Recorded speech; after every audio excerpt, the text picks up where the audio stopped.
할렐루야, 반갑습니다. 네, 오늘 또 이렇게 함께 예배를 드릴 수 있어서 정말 하나님께 감사드리고 기쁩니다. 여러분, 세상에서요 가장 슬픈 일이 뭘까요? 가장 슬픈 일, 아마도 죽음이지 않을까 합니다. 왜냐하면 죽음이 왜 슬프냐면요, 이별이기 때문에 그래요. 사랑하는 사람들과의 이별, 또 길들여졌던 모든 것과의 이별, 그리고 나 자신과도 이별이죠. 그리고 다시는 볼 수 없어요, 이별이라는 것은. 그러기에 죽음보다 세상에서 슬픈 것은 없다라고 생각이 듭니다. 그래서 우리가 멜로 영화 같은 걸 보면, 드라마나, 꼭 사람을 울게 만드는 요소가 죽음이에요. 이별. 네. 사람은 다시 만날 수 없는 그런 이별, 그 죽음을 통해서 눈물을 흘리게 됩니다. 오늘 본문에도 그런 죽음에 대한 기사가 나옵니다. 예수님은 이별을 당한 그 과부를 찾아서 만나 주시고요, 그리고 위로해 주시고 그 죽음의 문제를 해결해 주십니다. 오늘은 인간이 가진 이 죄의 핵심이 결국 죽음입니다. 죄의 핵심이 이 죽음이고, 그래서 가장 슬픈 문제인 이 죽음을 우리 성도들은 어떤 관점에서 어떻게 바라봐야 하는지, 이 죽음 앞에서 성도는 어떻게 당당해질 수 있는지, 나아가서 이 죽음이 있기에 우리 성도는 어떤 삶을 또 살아야 하는지에 대해서 참된 생명의 열매를 맺는 교회라는 제목으로 말씀을 전하겠습니다. 오늘 본문을 한번 찬찬히 살펴보면서 말씀을 전할게요. 누가복음 7장 11절 12절 두 절 말씀을 같이 읽겠습니다. 그 후에 예수께서 나인이란 성으로 가실새 제자와 많은 무리가 동행하더니 성문에 가까이 이르실 때에 사람들이 한 죽은 자를 메고 나오니 이는 한 어머니의 독자요, 그 어머니는 과부라. 그 성에 많은 사람도 그와 함께 나오거늘. 이게 오늘 본문의 배경입니다. 한번 기억을 더듬어서 평지수훈, 산상수훈, 평지설교라고도 했던 예수님께서 그 설교를 하시고 나고, 그래서 가버나움이라는 곳에 가셨어요. 그래서 지난주에 백부장의 종을 살리셨던 거 말씀을 나눴죠. 그리고 나서 그 가버나움에서 얼마 멀진 않아요. 한 40km 정도 떨어졌다고 합니다. 이게 걸음으로 한 10시간 정도 걸릴 거예요. 요 정도에 있는 나인이라는 성에 도착을 합니다. 예수님이 나인, 아름답다라는 뜻이래요. 그래서 그 성에 도착을 했는데 이제 죽은 사람을 사람들이 데리고 성 밖으로 장사를 지내기 위해서 나왔다는 그런 배경이 된 거예요. 자, 근데 한 어머니가 등장을 하죠. 이 어머니 어떤 사람이었어요? 과부였어요. 그리고 그 아들은 그 어머니에게 어떤 사람이었습니까? 독자였어요. 그러니까 지금 이 어머니, 이 여자의 사정이요, 참 딱한 처지예요. 남편을 잃은 여자는요, 이제 하나밖에 없는 이 자식을 굉장히 귀하게 키웠을 것입니다. 당시 과부가 아이를 키운다는 것은 오늘날과는 또 달라요. 굉장히 힘들었을 것입니다. 그러게 이 여자에게 이 아들은 굉장히 귀하고 중요한 존재였을 것입니다. 그런데 이 아들마저 이제 죽음을 당하고, 이 어머니, 이 여자가 느낀 상실감, 그리고 이제 정말 세상에 혼자 남게 되었다는 이 외로움, 이것은 이루 말할 수 없었을 거예요. 여러분, 말씀드렸듯이 인생이 이렇게 슬픈 이유는요, 이별이 있기 때문이에요. 즉 죽음이 있기 때문입니다. 그런 측면에서 사실 인생은요, 공평해요. 누구에게도 공평합니다. 아무리 돈을 많이 갖고 있어도, 아무리 권력과 권세와 명예가 있어도, 아무리 건강을 자랑하는 사람일지라도 한 번 죽는 것은 사람에게 똑같이 공평하게 정해진 것이기 때문에 그래요. 그리고 죽은 후에는 심판이 있다는 것입니다. 인생은 결국 모두가 이렇게 죽음을 향해 가는 여정인 것입니다. 그래서 조나단 에드워드는 우리는 오직 천국을 향한 여정 내지 순례로서 이 생을 보내야 한다라고 말한 거예요. 아이러니한 것은 사람들은 이 죽음이 자신에게 필연적으로 일어날 일임에도 불구하고 죽음에 대해서 자신에게 일어날 일이 아닌 것처럼 살아갑니다. 우리가 형제님이랑도 가끔 얘기를 했지만 70살이 되든 80살이 되든 이 죽음이 자기에게 일어나지 않을 것처럼 살아요. 사람들이 하루하루를. 왜냐하면 본성적으로 인간은 죽음이 두렵기 때문에 그것을 회피하는 거예요. 회피하는 거예요. 그것을. 어렸을 때 제가 기억나는 게 우리 아이들이랑 이제 숨바꼭질 놀이를 좋아해요. 그래서 가끔씩 놀아주는데 우리 주빈이었나? 주아였나? 주빈이었던 것 같은데 숨바꼭질을 하면 머리만 어디다 이렇게 들이밀고 엉덩이 이만큼 다 나와 있는데 자기 안 보이는 줄 알아요. 못 본 척 하죠. 사람들이 죽음을 회피하는 게 그런 것과 마찬가지 같아요. 결국은 드러나죠. 그런다고 문제가 사라지지 않아요. 숨는 거예요. 회피하고 있어요. 그러기에 분명한 것은 또한 우리가 즉시 해야 할 것은요. 우리는 언젠가 반드시 길들여졌던 모든 것과 이별하고 사랑했던 모든 것과 이별하고 나 자신과도 이별을 해야 하는 그런 운명에 놓인 자들이라는 것입니다. 그러기에 직시하셔야 돼요. 그러기에 우리는 우리 모두에게 닥칠 이 죽음 앞에서 그렇다면 우리는 어떤 마음 자세로 임해야 하는지 이제 준비를 해야 하겠죠. 진지하게 한번 여러분 생각해 보세요. 여러분은요, 오늘이라는 이 오늘 하나님께서 우리를 부르시면 하나님 앞에 설 마음의 준비가 되어 있습니까? 한번 스스로에게 여쭤보세요.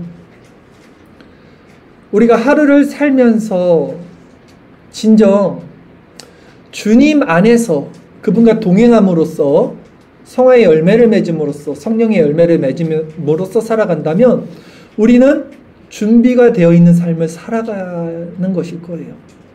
죽음을 두려워하지 않게 될 것입니다.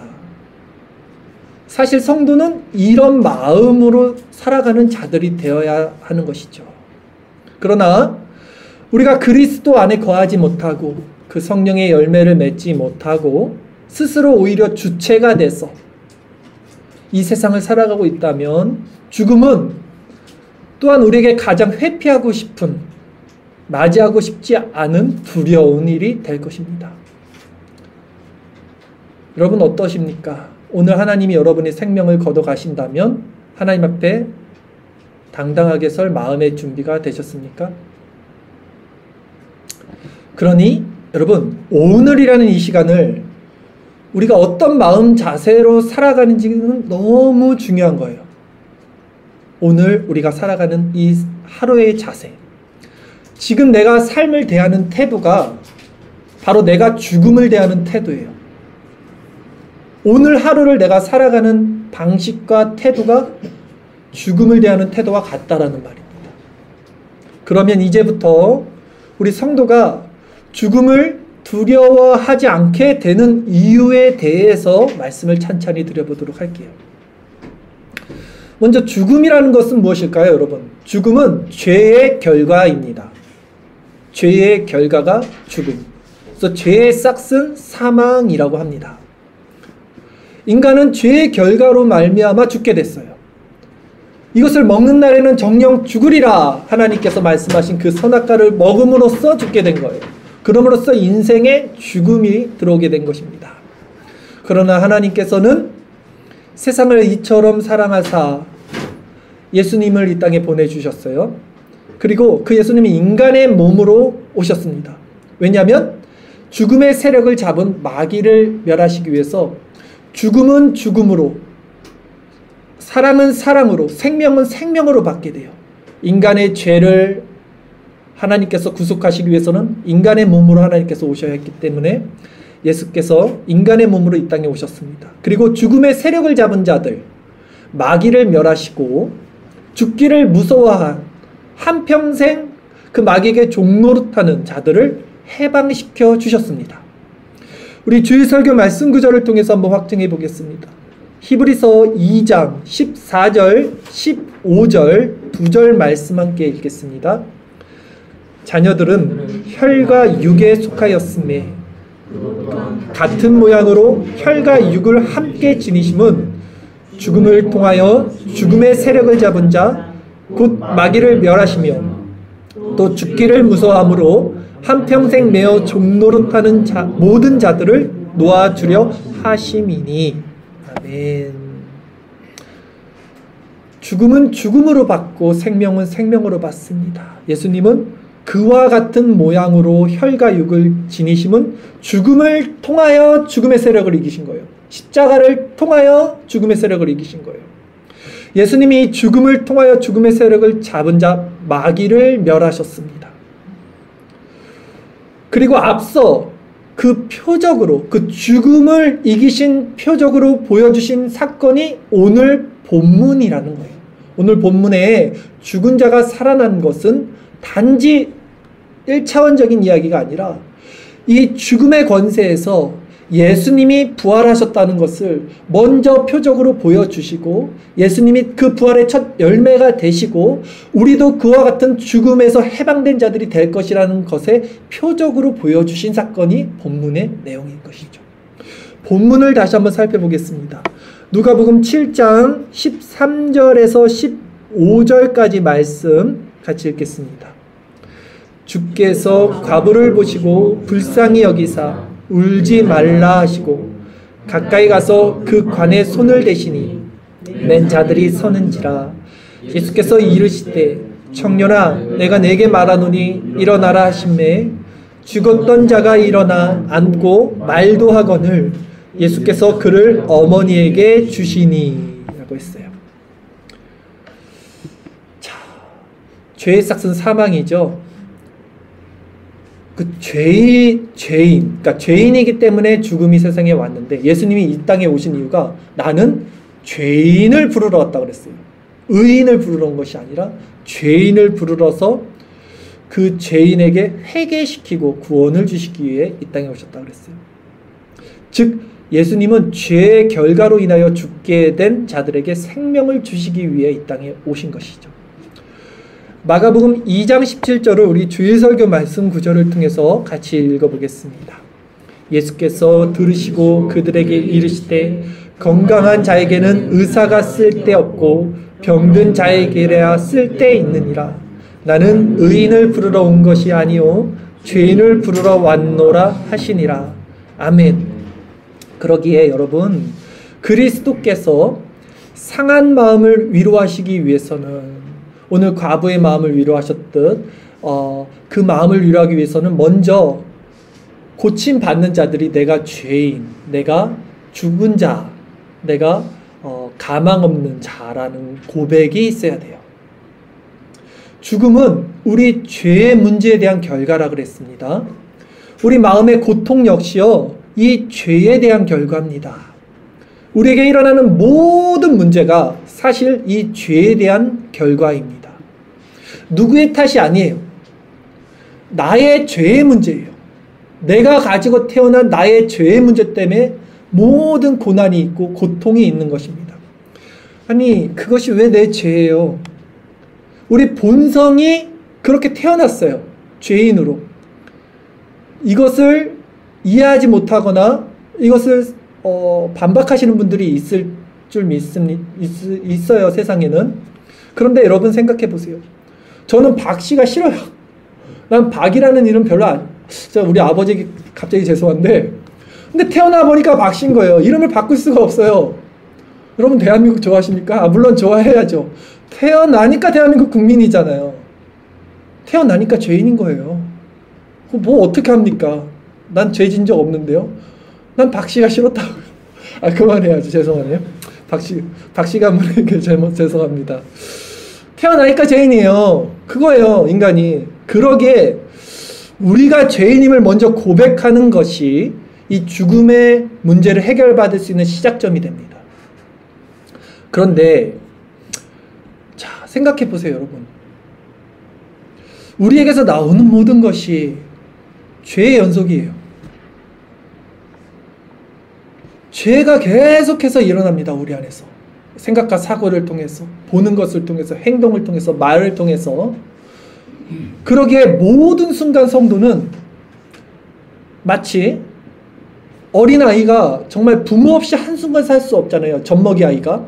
이런 어린아이처럼 이 연약한 심령으로 오직 하나님만을 붙들고 구하는 모습으로 살아갈 수밖에 없어요. 그렇잖아요. 우리에게서 나오는 모든 것이 죄의 문제라고 한다면, 우리가 이 죄의 문제 때문에 죽음을 당하는 것이라면, 우리가 이 죄의 문제에서 해방받기 위해서 우리가 할 수 있는 것은 정말 그 젖먹이가 엄마 붙들고 살듯이 하나님께 붙들려 사는 방법밖에는 없다는 것이죠. 그리고 우리가 어제 이 말씀을 나눴어요. 하이델베르크 우리가 요리문답을 통해서 우리 인간의 상태가 어떤지 127문에 어떤 내용이 있었냐면, 제가 그냥 말씀드릴게요. 자, 우리 그 주기도문을 통해서 우리는 어떤 기도를 하냐 했을 때, 우리를 시험에 들게 하지 마옵소서, 그리고 다만 악에서 구하옵소서 라는 기도를 했는데, 이 기도의 간구는 어떤 내용이었냐면, 우리 자신만으로는 우리가 너무나 연약해서 우리 자신이 우리는 한순간도 스스로 설 수 없사오며 라는 뜻이라고 그랬어요. 하이델베르크 기자는 이렇게 정의를 내린 거예요. 우리를 죄에서 구원해 주소서, 우리를 시험에 들게 하지 마옵소서 라는 뜻이, 우리가 너무 연약해서 하나님, 우리는 한순간도 우리 스스로 설 수 없사오니 나를 도와주세요 라는 기도라는 거예요. 예수님이요, 누구에게 생명을 주시고 누구를 도와주시는지를 성경을 통해서 한번 보세요.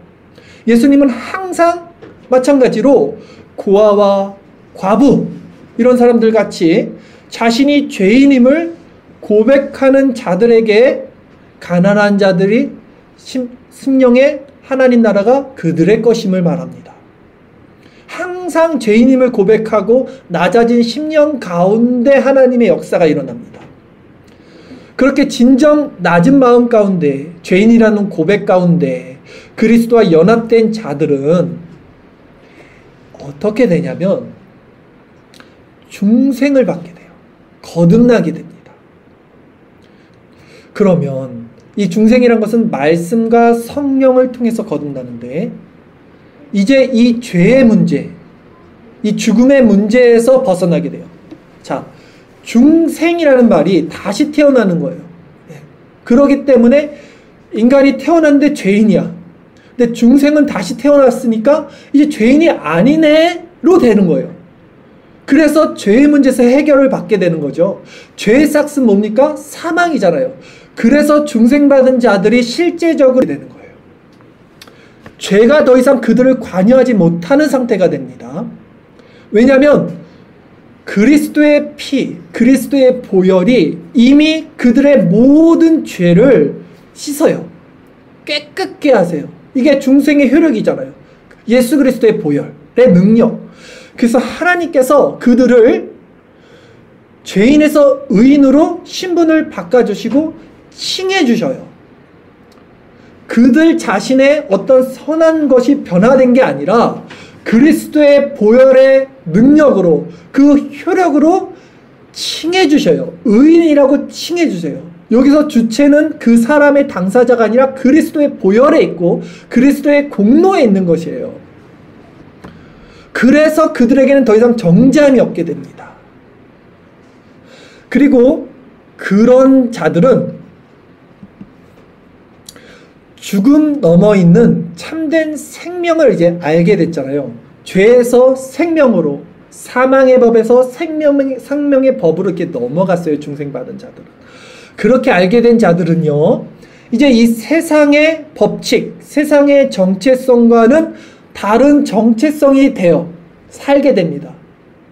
그게 중생받은 자들의 특징입니다. 즉 그들은 죽음의 세력을 잡은 마귀의 통치에서 벗어나 마귀의 종노릇하는 자들이 아니라 그리스도께 종노릇하는 자들, 그리스도께 속한, 그래서 이들을 성경은 세상이 감당하지 못하는 자들이라고 말을 해요. 이 자들은.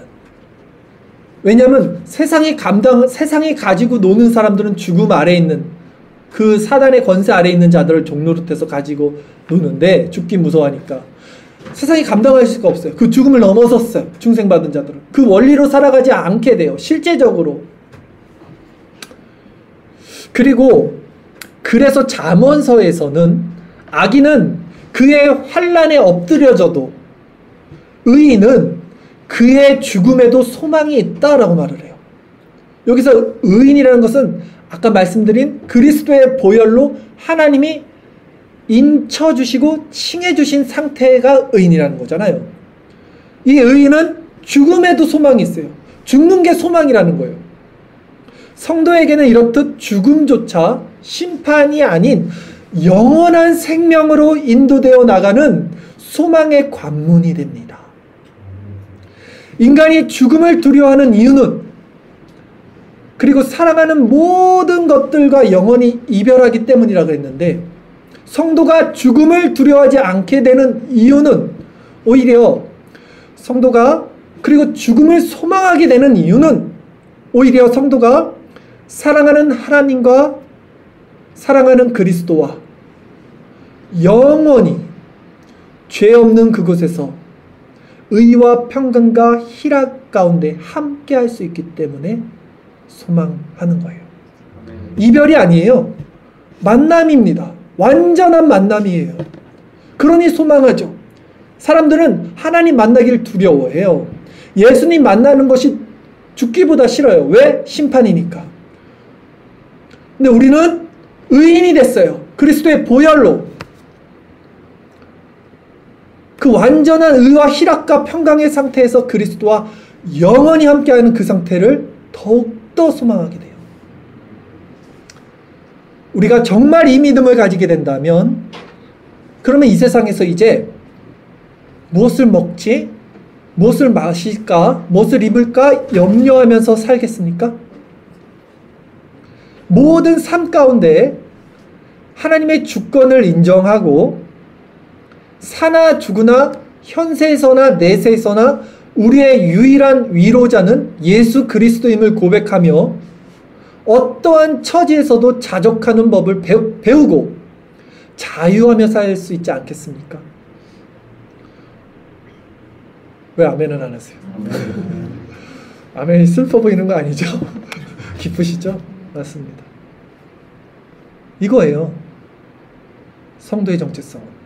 하나님께서 예수 그리스도를 통해서 우리에게 이 자유를 주셨는데, 왜 우리는 여전히 죄의 노예로 죽음의 권세를 잡은 사탄의 종노릇하는 모습으로 이 세상을 살아가겠습니까? 죄에 대하여 죽은 우리가 어찌 그 가운데 더 살겠냐? 바울이 그러잖아요. 우리가 예수님과 함께 십자가에 장사되었다면 그의 부활과 같은 모습으로 살아가야 되지 않겠느냐? 바울이 그러는 거예요. 제가 금요일에도 말씀드렸는데, 구원받기 위해서 죄를 안 저지르고 구원받기 위해서 성화의 열매를 맺는 게 아닙니다. 구원받았기 때문에 죄를 안 짓게 되고 구원받았기 때문에 성화의 열매가 맺어지는 거예요. 정말 구원받은 확증이 있으면 그 사람이 죄를 안 짓게 되는 거예요.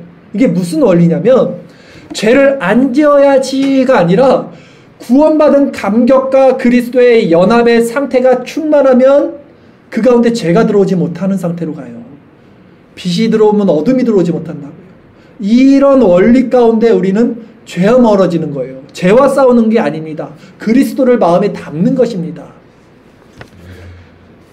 여러분은 그리스도와 함께 그분의 십자가에서 죽은 자들임을 고백하세요. 그러기 때문에 이 자리에 나오신 겁니다. 그러기 때문에 지금 우리는 예배를 드리고 있고요. 그러기 때문에 우리는 성찬을 나누는 거예요. 예수 그리스도의 몸과 피에 대해서 연합하는 이 의식을 믿음으로써 행하는 것입니다.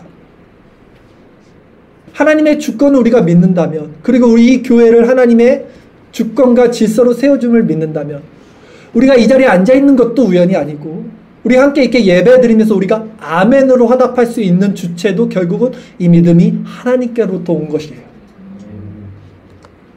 그렇다면 이런 자들은 더 이상 자신이 자신의 소유가 아님을 고백하게 돼요. 여러분 자신의 소유가 여러분의 것이 아니라는 거예요. 예수 그리스도의 피로 사신 그리스도의 소유예요. 그러기 때문에 자유할 수 있는 거예요.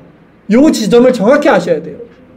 죽음에 대해서 자유할 수 있는 이유가 정말 소유권이 나에게 없을 때 자유하게 됩니다. 소유권을 가진 자가 그 생명의 주체가 되는 거잖아요. 근데 우리의 소유권이 그리스도께 있어요. 종은 주인의 소유예요. 그러기에 죽음에서 해방되는 거예요. 죽음의 주체가 내가 아니니까.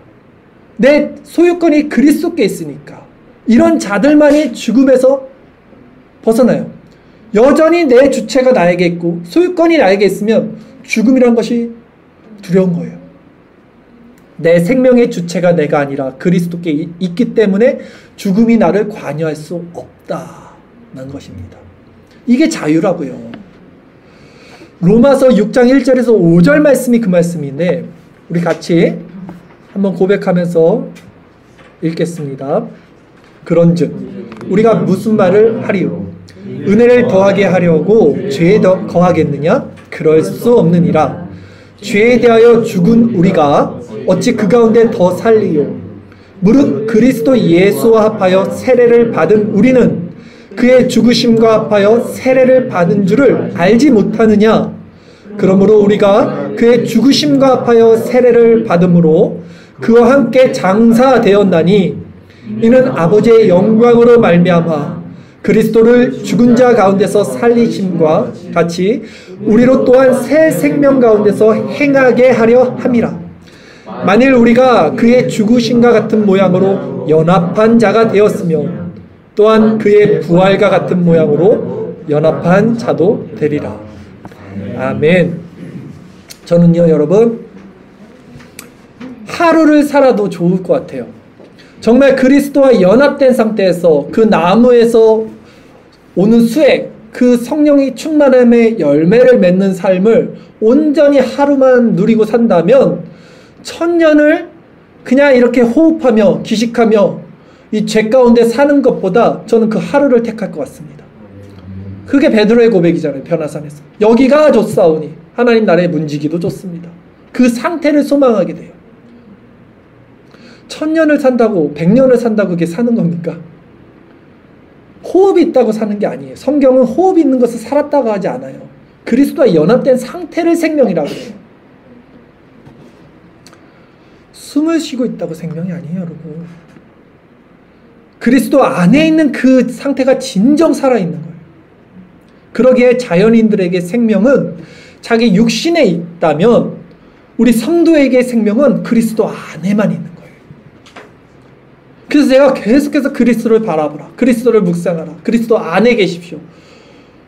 그냥 상투적인 말씀이 아니에요. 그리스도 안에만 생명이 있어요. 이렇듯 오늘 본문을 통해 예수님께서 지금 죽은 자를 살리신 기적은 예수님이 죄와 사망의 권세에서 우리를 생명으로 해방시켜 주신 그리스도임을 보여주신 표적이라는 말씀입니다. 그리고 이 표적은 오늘날 말씀과 성령을 통해서 중생받은 우리 안에 확증이 되는 거예요. 그러니까 무슨 말씀이냐면 여러분 지금 이 과부 엄청 기뻐요. 그쵸? 우리가 감정이입이 되잖아요. 기쁜 일이잖아요, 사실. 자, 이렇게 썩어질 육체가 다시 살아나는 것도 기쁘다면 또 죽잖아요. 얼마 후 되면. 근데 그래도 이 한시적으로 다시 살아난 그것만으로도 정말 이 과부가 기쁘다면 우리 육체와 우리 영혼, 우리의 전인이 변화받고 거듭나는 일은 얼마나 더 값지고 기쁜 일이겠냐는 교훈을 우리는 받아야 되는 거예요. 이 본문에서. 그걸 받는 거예요. 그러니까 단지 죽었다가 살아났다? 하나님 예수님 대단하시다, 그 현상에 초점을 맞추지 마세요. 죽었다 살아난 것이 뭐가 중요합니까 도대체. 또 병들고 죽을 인생인데. 근데 사람들 그걸 기뻐해요.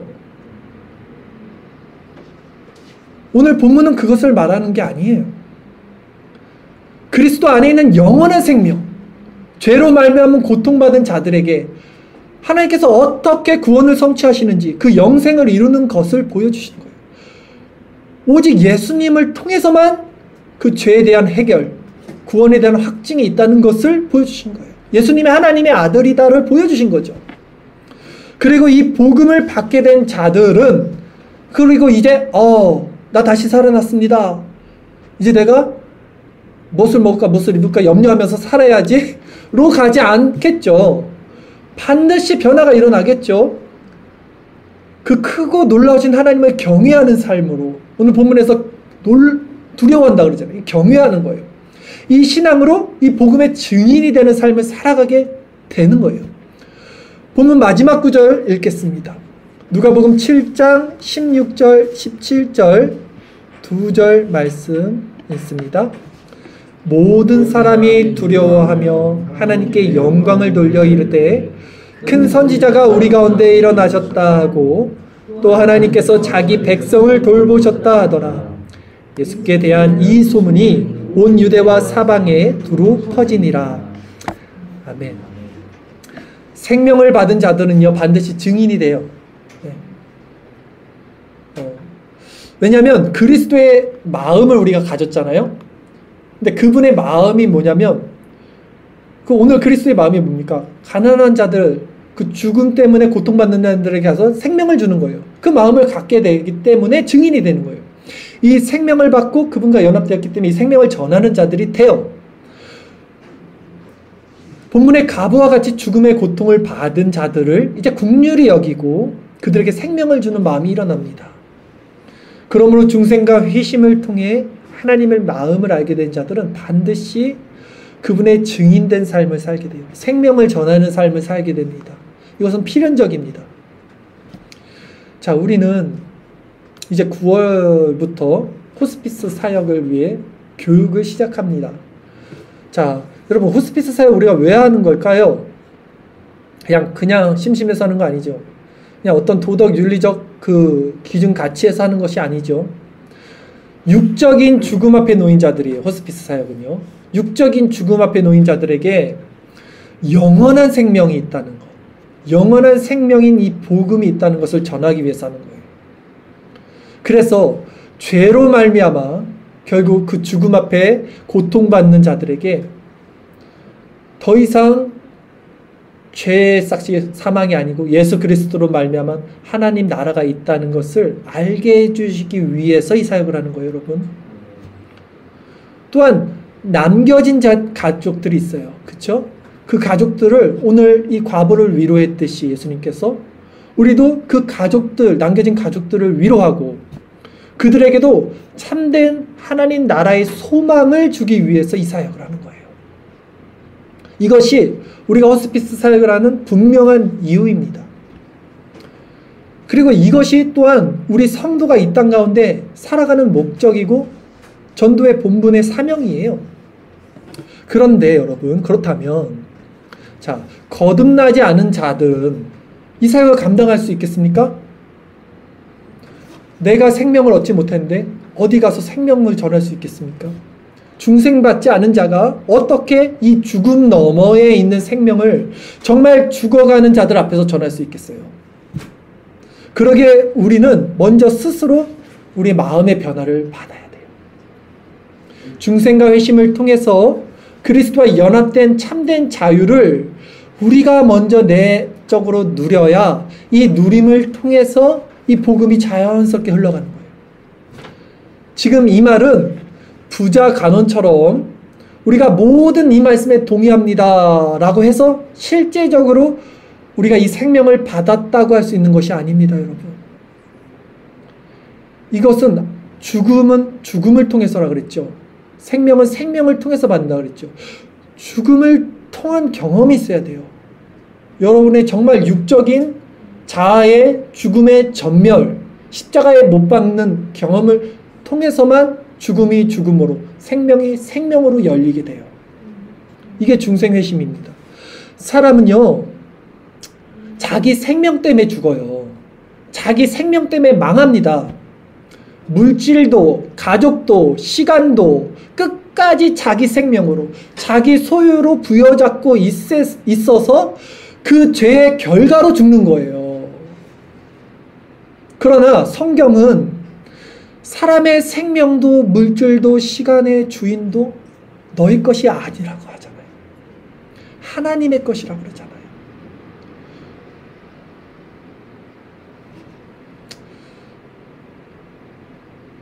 그리고 성경은 그 너희 것이라는 그 생명을 사랑하는 것을 죄라고 하는 거예요. 그래서 사람은 그 죄 때문에 죽는 거예요. 자기 생명 때문에 죽는 거예요. 오늘 말씀을 통해서 결론을 한번 맺어보도록 하겠습니다. 여러분, 이 땅 가운데 우리가 한시적으로 이제 한 중간 이상은 다 사셨어요. 우리 아이들 빼고. 이제 후반전이죠. 다들. 이 땅 가운데 사는 이 마지막 후반기, 후반전, 진정 가치 있는 삶이 무엇일까요, 여러분? 그리스도 안에 참된 평화와 자유를 누리는 것. 그리고 그 생명을 자연스럽게 다른 이들에게 전하는 삶이야말로 가장 가치 있는 삶이 아니겠습니까? 그것이 포도나무에 붙은 가지의 삶이고, 그리고 예수님만이 이 죽음의 문제를 해결하실 수 있는 유일한 분이라면 우리는 그것을 반드시 경험하고 누리고 그것을 전하는 자들이 가치 있는 삶이 될 것이라는 것입니다. 그리고 그것을 이제 경험을 하기 위해서 우리가 내적으로 충만해지기 위해서는 은혜의 수단을 끊임없이 공급받는 방법밖에 없어요, 여러분. 왜냐하면 믿음은 들음에서, 들음은 그리스도의 말씀에서 나는 거예요. 토요 성경 공부 모임이 이제 끝났고요. 3년 과정이 모두 다 끝났고 이제 새롭게 시작을 해요. 청교도 교리 강론으로. 얼마나 좋은 시간입니까? 이 가을이고요. 하나님 말씀을 더 깊이, 하나님의 속성을 더 깊이 나누는 거. 하이델베르크 요리문답 너무 귀했어요. 우리 1년 동안 너무나 은혜 받고 너무나 신앙의 성장을 이루었습니다. 이제 다 끝났다. 그 추억으로 하는 게 아니에요, 신앙생활은. 또다시 1년 동안 이제 교회에서 너무 좋았기 때문에 다시 확증을 하고 또 우리 아이들에게도 이제 전해야 될 거예요. 이런 것들을. 청교도 말씀 묵상 아침마다 여러분 하고 계십니까? 제가 어제도 말씀드렸죠. 저는 말씀 묵상하고 아침에 기도하는 이유가 정말 내가 살기 위해서 하는 거예요. 하루를 살아가기 위해서. 그거 안 하면 내가 살 수가 없어서 그 생명으로 살기 위해서 내 마음과 생각을 지키기 위해서 하는 거예요. 그렇게 여러분 정말 말씀 묵상이 여러분의 생명을 지키는 수단으로 공급받고 있습니까? 수요 말씀 기도회도 있죠. 끝나면 준모임도 가져요. 우리 교제도 은혜의 방편이에요. 금요 기도 집회. 기도 얼마나 유익하고 얼마나 좋습니까? 하나님 안에서. 금요일마다 느껴요. 야, 여기 오면 술집 엄청 많아요. 사람들 다 세상에서 술 먹으면서 그걸로 위안을 삼고 위로를 삼는데 너무 한시적이고 너무 작은 위안이에요. 작은 위로네요. 근데 그들은 그것밖에 없으니까 그걸 하는 거잖아요. 근데 이 안에 딱 들어오는 순간 그래서 하나님의 그 포근한 사랑과 그래서 성령께서 은혜를 주신 느낌이 와요. 느낌이 온다 그러면 안 되나? 어쨌든 너무 감사해요. 금요일날 밤에 이 공간에 있다는 것이. 내가 왜 저 세상에 안 있고 이 안에서 이렇게 기도하고 있을까? 이게 은혜의 수단이라고요. 또 우리가 올인 드려지는 이 예배, 또 우리가 그리스도의 몸과 피에 합하는 이 성찬, 우리가 매주 나누고 있는 이 은혜의 수단, 은혜의 방편, 이것을 날마다 공급받는 것이 내적인 열매를 맺어가는 원리라고요. 누누이 말씀을 드리는 거예요. 그러기에 이 가을 늘 말씀과 기도 가운데 은혜의 방편을 수단으로 그리스도 안에 거하고 그분과 동행하는 삶을 누리십시오. 이것이 전제되지 않고는 다른 이들에게 복음 전할 수 없어요. 여러분. 네. 흉내내지 마세요. 흉내낼 수가 없어요. 전도는. 내 마음 안에 먼저 열매가 맺어져야 그리스도의 향기가 전해지는 것입니다. 그렇게 우리 내면을 그리스도로 풍성하게 채우고 저절로 그 사랑의 실천으로 이 호스피스 사역에 동참하는 우리들이 됐으면 좋겠습니다. 이제 말씀을 마치겠습니다. 가을입니다. 가을은 수확의 계절입니다. 우리 인생도 가을쯤 되는 것 같아요. 이제 후반기가 됐습니다. 인생에서도 봄이 지나고 여름이 지나고 여러분 참 혹독한 그 더위에 비바람에 풍랑에 고생 많이 하면서 여기까지 왔습니다. 우여곡절도 많았고요. 넘어지고 일어서고 많은 일들이 인생 가운데 있었습니다. 그리고 이제 좀 더 있으면 겨울이 와요. 우리 인생에. 우리 앞에도 죽음의 시간이 다가오고 있습니다. 그러나 지금은 가을이에요. 열매를 맺어야 할 때입니다. 지난 봄과 여름이 지나 하나님은 우리에게 가을을 허락하시고 교회를 통하여 이제는 열매 맺을 기회를 주셨습니다. 여러분, 이 모든 고난 가운데 정말 잘 이겨내고 이 자리까지 오신 거예요. 하나님께서 우리를 이 자리까지 인도해 주신 거예요. 이제 우리 인생의 가을에 그리스도라는 나무에 더 잘 붙어서요, 여러분. 더 깨끗하고 더 많은 열매를 맺어 가셔서 하나님께 잘했다 칭찬받고 세상 가운데 하나님의 영광을 전하는 자들이 그런 교회가 되기를 바랍니다. 기도드리겠습니다.